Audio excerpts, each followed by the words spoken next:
2004. I vividly remember getting home from school and slapping on Usher's Confessions album, racing off to the cinema to see Shrek 2, and waking up every Saturday morning ready to watch compelling wrestling action courtesy of Gene Snitsky, Mordecai, and Heidenreich. What a year! In all seriousness, 2004 wasn't a great year for WWE, as business entered a downturn and several significant stars left. Though not an in-ring performer, Steve Austin said "see ya" after WrestleMania, and he was a big loss. The Rock, 1 foot firmly planted in Hollywood, quietly left when his contract wasn't renewed. He wouldn't come back for 7 years. Bill Goldberg neglected to re-sign after being a big grumpy Gus for the previous year, and Brock Lesnar jacked it in pursuit of an American football dream. With those guys disappearing, it gave others an opportunity to step up. Hard-working but undersized veterans like Chris Benoit and Eddie Guerrero were given the chance to headline. Randy Orton rapidly began racing up the card on his way to becoming World Heavyweight Champion, and WWE created a genuine fresh headliner out of a tired mid-card act. There was plenty happening behind the scenes and in the ring, and amongst it all, WWE produced 14 pay-per-views, including 3 in less than 1 month. No shortage of stuff to talk about then, right? I'm Adam Pacitti from Cultaholic.com, and this is every WWE pay-per-view of 2004 ranked from worst to best. Join us. Number 14, The Great American Bash. To quote the Chuckle Brothers, oh dear, oh dear, oh dear. The 2004 Great American Bash was a nightmare. It not only exposed the SmackDown roster's shocking lack of depth by presenting a series of woeful matches featuring performers that nobody really cared about, it also ended on one of the worst pay-per-view main events ever. Charlie Haas versus Luther Reigns, Mordecai against Hardcore Holly, and Billy Gunn taking on Kenzo Suzuki all felt as though they were being wrestled in concrete. Did somebody say concrete? Good, because it's time to talk about the Concrete Crypt match. In it, The Undertaker beat the Dudleys after 15 minutes of rotten action. Per the stipulation, this saved Taker's manager Paul Bearer from being submerged in wet cement. However, the Phenom decided to pull the lever and submerge Big Paulie B himself, I imagine to prevent him from having to watch another pay-per-view as terrible as this one. There were a couple of bright spots, mind you. Eddie Guerrero's WWE title loss to JBL in a bull rope match was good old-school wrestling fun, and Rey Mysterio and Chavo Guerrero had an engrossing match for the Cruiserweight title. But that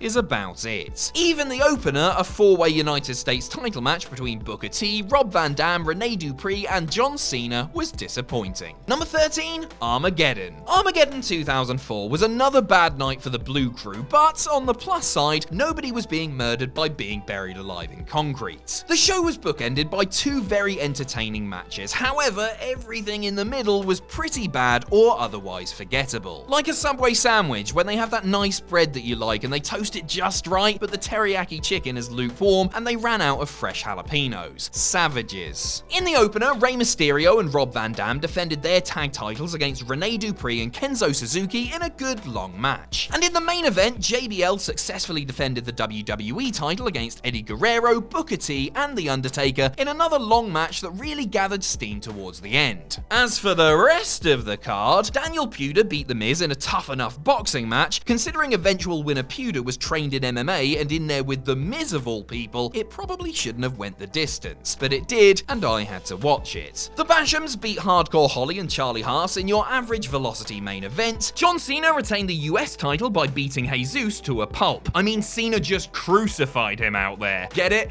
Jesus? Jesus? I'm wasted on you lot. Dawn Marie versus Jackie Gator was short but not exactly sweet, and the post-match nonsense with Haas was unneeded. The Big Show beat Mark Jindrak, Luther Reigns, and Kurt Angle, who had just tapped out Santa Claus earlier in the night after hitting Jindrak with an F5 of all things. And Funaki won the Cruiserweight title by beating Spike Dudley. I can't tell you if the match was any good, mind you, because I nipped out for a teriyaki chicken and jalapeno sub while it was on. Good for Funaki though. Number 12, Judgment Day. Much like Armageddon, Judgment Day was another poor SmackDown pay-per-view that at least began and ended with decent matches. In the opener, Ray Ray and RVD were at it again, beating the Dudleys in a long and competitive match. And in the main event, Eddie Guerrero retained his WWE title over JBL when he was disqualified, but the real story of the match was the sickening amount of blood Latino Heat shed during the bout. If a good blade job results in a crimson mask, then Eddie's one, which clearly went wrong, resulted in him looking like Clifford the Big Red Dog. I mean, he was just just drenched in the stuff. The blood loss means that the match is not for those with weak stomachs, but if you can sit through it, you will be rewarded with an epic and dramatic contest that did much to enhance the reputation of Eddie's unproven challenger. As far as the rest of the card is concerned, John Cena beat Rene Dupree to retain his US title in a basic but decent enough match. Tori Wilson beat Dawn Marie, whose costume split at the end, creating a full moon inside the Staples Center. Mordecai won his pay-per-view debut against Scotty 2 Hotty and looked remarkably unimpressive in the process. Rico and Charlie Haas retained their tag titles against Billy Gunn and Hardcore Holly, but the joke was on the champs because Holly and Gunn were angry veterans and thus lightly kicked them out of the locker room afterwards. Chavo Guerrero won the Cruiserweight title by beating Jacqueline with one hand tied behind his back. Jacqueline had also been defeated on SmackDown by Chavo's dad, Chavo Classic, but then pantsed him for the lols. Remember all those awesome Dean Malenko, Ultimo Dragon and Rey Mysterio matches in WCW? Those were the days. And The Undertaker beat Booker T to put an end to their silly supernatural feud. Number 11, Taboo Tuesday. Taboo Tuesday was a big risk for WWE, running a pay-per-view on a weekday while giving you, the filthy, untrustworthy wrestling fans, the power to shape the content of the show. A novel idea in theory, in practice Taboo Tuesday was not a great show, even though there were a few highlights. In the main event, Randy Orton beat Ric Flair in a good cage match. Triple H retained his World Heavyweight title against Shawn Michaels. This would have been better had HBK not been working with an injured knee. Chris Benoit and Edge, the two men who were not voted to face the game, teamed up to win the World Tag Team titles from La Resistance. Well, I say teamed up, Benoit did most of the work and fought against the odds after his partner walked out on him. Shelton Benjamin beat Chris Jericho to win the Intercontinental title in a hot opener that was really good considering neither men knew they would be wrestling the other and had to call it all on the fly. The WWE Divas had a battle royal dressed as naughty schoolgirls as Jerry Lawler had a stroke at ringside. No, not that kind of stroke, the other kind. Gene Snitsky beat Kane in a chain match and then absolutely brutalized him after the fact. Eugene beat Eric Bischoff, who had to have his head shaved as a result. That'll teach him for beating WWE in the ratings for 83 weeks in a row. And Christy Hemme beat Carmella, not that one, in a lingerie pillow fight, while Jerry Lawler had another stroke. Dirty, dirty old man. Number 10, Unforgiven. Unforgiven 2004 put an end to the Randy Orton as World Heavyweight Champion experiment only 1 month after it had begun. Yes, the Legend Killer dropped the title to Triple H in the main event of the pay-per-view after the one where he had won it from Chris Benoit. Orton as a babyface had not been a hit, and WWE felt the need to put the title back on a safe pair of hands. A safe pair of hands perfectly capable of holding a shovel. A shovel that he will use to bury you. The match was bad. Bad, but not as excruciatingly awful as whatever the hell that Tomko Stevie Richards thing was supposed to be. Everything else on the show was just sort of there. Chris Jericho beat Christian to retain the Intercontinental title in a ladder match that, given their place on the card and collective experience in this type of match, should have been much better. Shawn Michaels beat Kane in a well-worked no DQ match. Trish Stratus and Victoria had a decent women's title match that was indistinguishable from the 50 others they had together in this era. La Resistance retained the tag titles over Tajiri and Rhino in a match that was solid but gave fans no reason to care. And Chris Benoit and William Regal beat Ric Flair and Batista in the opener, which was, on balance, probably the best match of the night. Number 9, No Mercy. There wasn't a must-see match at No Mercy or anything, but overall, the show was an enjoyable effort from a SmackDown roster that desperately needed to have a good show. In the opener, Eddie Guerrero lied, cheated, and stole his way to a victory over Luther Reigns. While this was a decent enough big man versus little man matchup, it was still a little disheartening to see Eddie go from WWE champion to this. Spike Dudley then retained his Cruiserweight title against Nunzio in a fair match. Billy Kidman in his shiny new ring jacket then went up against former tag partner Paul London in what was probably both men's best singles outing in the company. It helped that the two had an actual issue to work with, Kidman having recently turned heel on the back of a storyline where he accidentally KO'd Chavo with a wayward shooting star press. Kidman won the match, but London looked impressive. The post-match attack was also brutal and brilliant. Kenzo Suzuki and Rene Dupree retained their tag team titles over Rey Mysterio and Rob Van Dam in a good match. These two teams had a surprising amount of chemistry with one another. Kurt Angle lost to the newly bald Big Show in an entertaining match where both men had their working boots on. John Cena won the Best of 5 series and the US title by beating Booker T in a bland match. The Dudleys and Dawn Marie fell to Charlie Haas, Rico, and Miss Jackie in one of the surprise highlights of the night. And finally, JBL survived a sprawling and clunky last ride match with The Undertaker thanks to interference from Hyde Heidenreich, who then tried to kill The Undertaker by driving a truck into the hearse. Why are people always trying to kill The Undertaker? He's already dead. His nickname is literally The Dead Man. You're wasting your time, Marks. Number 8, Survivor Series. There was some really good wrestling and no genuine disasters at the 2004 Survivor Series, but overall, it did not feel like a show of any great significance. In the opener, Spike Dudley escaped with his Cruiserweight title by getting past Chavo Guerrero, Billy Kidman, and Rey Mysterio in a fast and furious encounter. Shelton Benjamin and Christian then had themselves a dandy of an Intercontinental title match, which really showed just how far the former Team Angle member had come along since his springtime switch to Raw. Speaking of Team Angle, our man Kurt was out there leading Luther Reigns, Mark Jindrak, and the recently debuted Carlito into battle against Big Show, John Cena, Rob Van Dam, and Eddie Guerrero in a traditional Survivor Series elimination match. An easy night for the babyfaces, only RVD was eliminated from the team. The match was fine considering the inexperience of some of the guys out there. There was nothing particularly bad about The Undertaker's win over Heidenreich, but there wasn't anything good about it either. Fairly routine victory for the Dead Man here. Lita destroyed Trish Stratus in an Angle masquerading as a match. They'd have a chance to make up for it in a historic Raw main event a couple of weeks later. JBL retained his WWE title over Booker T in a rather disheartening match. The 5-time WCW champion would need to wait for almost another couple of years to get his moments. And in the main event, Team Orton, Randy, Jericho, Benoit, and Maven took on Triple H, Batista, Edge, and Snitsky. There was some smashing action here, and the win was probably the highlight of Orton's bungled babyface run. Number 7, Vengeance. The World Heavyweight title match between Chris Benoit and Triple H was headlining, but coming out of the show, most people were talking about the Intercontinental title affair between Randy Orton and Edge. It wasn't the greatest wrestling match ever or anything, could you imagine? But it was something of a modern classic, a slow burner that really ramped up the drama at the finish. It was obvious at this point that the Legend Killer was being groomed for superstardom. As far as the main event goes, it was a satisfactory one, even though the saga surrounding Eugene, Raw's actual top star for a time, perhaps overshadowed the main issue at play. Elsewhere, the deliberate push of Batista continued as he got a win over Chris Jericho in a decent match. The Animal did not look out of his depth at all here. La Resistance retained the tag titles over the unlikely duo of Ric Flair and Eugene. This was fun. Another somewhat unlikely pairing, Jonathan Coachman and Garrison Cade, fell to Tajiri and Rhino in a standard opener. Matt Hardy bested Kane in a so-so no DQ match. The Sensei of Mattitude was working with a bum wheel here, which may account for the lack of quality. And Victoria became the #1 contender to the women's title by beating Molly Holly in a good, psychologically sound match that could have used a couple more minutes. All told, a solid wrestling show that's worth a punt if you have the network. Number 6, Bad Blood. The month before Vengeance, the Raw crew presented Bad Blood, headlined by Triple H and Shawn Michaels colliding inside Hell in a Cell. Given the stipulation and the players involved, you'd expect this one to be a Meltzer-breaking classic, but as it was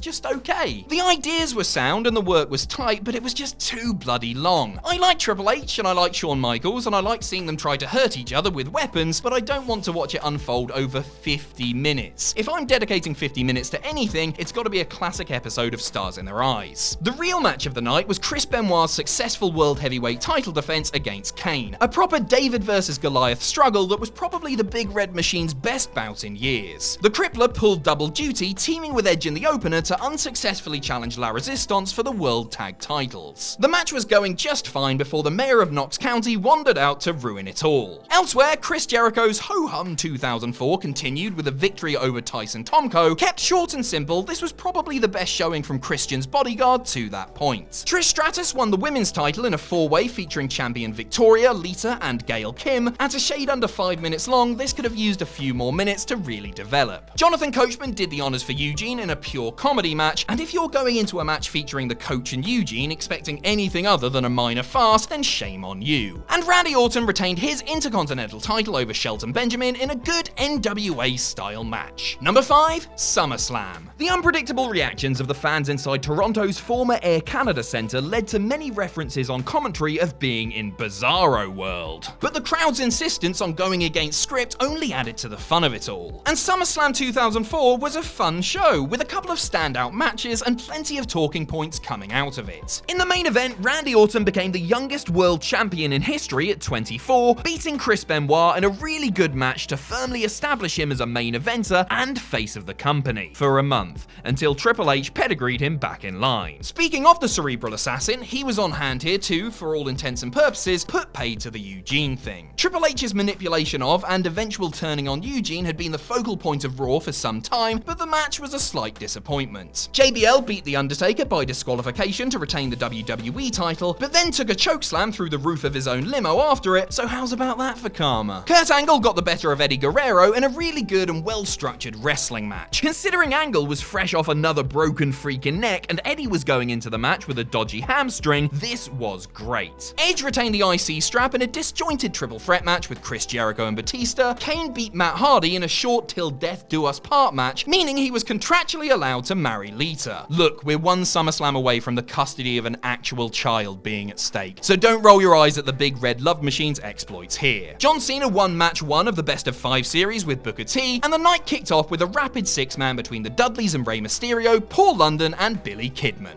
Number 4, No Way Out. There was a lot of middling action on the undercard, but the last 3 matches of the night, and particularly the main event, elevate No Way Out into the top 4 404. The show was all about Eddie Guerrero, the somewhat surprising contender for Brock Lesnar's WWE title. Latino Heat, who had been working the independents in a bid to build his tarnished reputation just 2 years prior, whittled away at the next big thing, and thanks to a little help from Goldberg and a DDT on the title belt, emerged as champion. The match was a genuine classic and a feel-good moment for the ages. In other top matches, Kurt Angle became #1 contender for the WWE title by beating longtime rivals Big Show and John Cena in a good match. And Chavo Guerrero, with his dad, beat Rey Mysterio, flanked by some small bloke with a funny haircut, who I'm being told was a world-class boxer, so let's move swiftly on, to win the Cruiserweight title. Elsewhere, Rikishi and Scotty 2 Hotty beat the Bashams and Shaniqua to retain the tag titles. Jamie Noble beat Nydia in a blindfold match, long story. The world's greatest tag team rolled over the APA, and Hardcore Holly ground one out against Rhino. Number 3, Royal Rumble. The 2004 Royal Rumble has been tainted since by tragic real-world events. Though it was one of the best Royal Rumble matches ever, the victory for, at the time, sentimental favourite Chris Benoit does not hold the same power today. The Rabid Wolverine entered number 1 and went the distance, last eliminating Big Show for a historic win. Besides Benoit's story, there was plenty else to enjoy in the Rumble, such as the continuation of the feuds between Mick Foley and Randy Orton, and the first physical confrontation between Brock Lesnar and Goldberg. There was a minimum of deadwood in the match, and at the end, there were more than a few viable potential winners amongst the field. As far as the undercard, everything felt strangely rushed, with Ric Flair and Batista's tag title table match getting just over 4 minutes to play with, Rey Mysterio and Jamie Noble's Cruiserweight showdown getting just under 4, Eddie and Chavo's family grudge match getting 8, and Hardcore Holly and Brock Lesnar's blood feud scrap getting a paltry 6.5. As such, though the wrestling was mostly fine, it was hard to get too invested in the action, and many matches underwhelmed. Triple H and Shawn Michaels, on the other hand, got more time than all of those previous matches combined, their last man standing World Heavyweight title affair going on for the best part of 25 minutes. It was intense and dramatic and good to watch, sure, but did it really need all that time more than Sparky Plug? Anyway, the show comes recommended mainly for the exceptional Rumble. Number 2,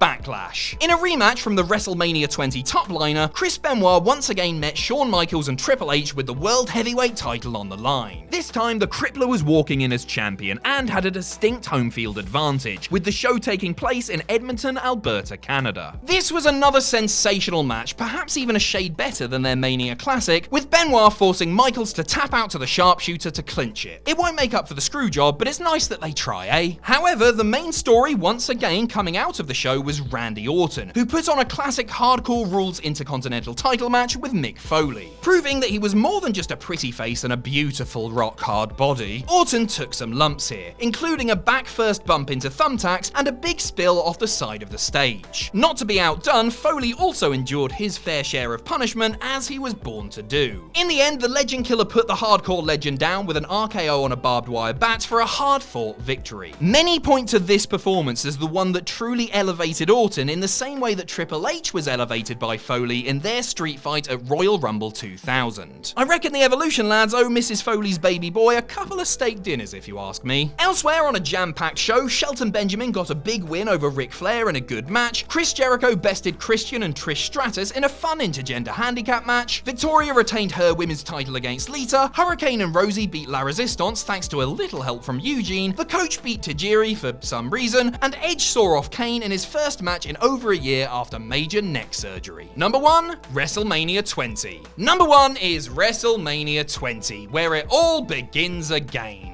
The 20th WrestleMania was a grand occasion, with pretty much everyone on the roster stuffed onto the card, 2 epic title matches, and the grand return of a much-loved gimmick. In the main event, Chris Benoit realized a career dream when he made Triple H tap out to win the World Heavyweight title in a match also featuring Shawn Michaels. The work was exemplary, and the performers managed to retain the crowd's enthusiasm after what had been a long and exhausting show. Again, like the Rumble, the closing image of Benoit and best friend Guerrero celebrating as champions as confetti rains down on them is now bittersweet, but it was an incredible moment at the time. Speaking of Eddie, he put on a clinic with Kurt Angle over the WWE title. Many expected a big brawl based on the storyline going into it, but Eddie and Angle had the proverbial human chess match, Latino Heat securing checkmate with one of the most inventive finishes of all time. The Undertaker returned to beat Kane, resurrecting the Deadman persona for the first time in almost 5 years. In other noteworthy happenings, John Cena won the US title from the Big Show in an impressive showing, Victoria beat Molly Holly to win the women's title and shave her opponent bald, Christian beat Chris Jericho after a really good match when Trish Stratus turned and locked lips with the creepy little bastard. The Rock and Sock Connection reunited to face Evolution, Sans Hunter, in a wildly entertaining handicap match. Again, Foley took the fall in his bid to help elevate young Randy. And Goldberg beat Brock Lesnar in a match that was memorable for all the wrong reasons. Because these two have since redeemed themselves at the Showcase of the Immortals, I feel fine laughing at them here, also safe in the knowledge that they're a transatlantic flight away, and I've been pumping some pretty serious iron in the gym recently. In the other matches, Chavo Guerrero won a rushed Cruiserweight title open, Booker T and Rob Van Dam retained their tag titles in a 4-way, as did Rikishi and Scotty 2 Hotty, and Sable and Tori Wilson beat Miss Jackie and Stacy Keibler in an evening gown match where everyone took off their evening gowns and wrestled in their knickers because why bloody not, eh? Oh, and there's Jesse Ventura interviewing Donald Trump, asking him if he will support him should the body choose to run for president in 2008. I need to go now, I have an enormous headache. Bye!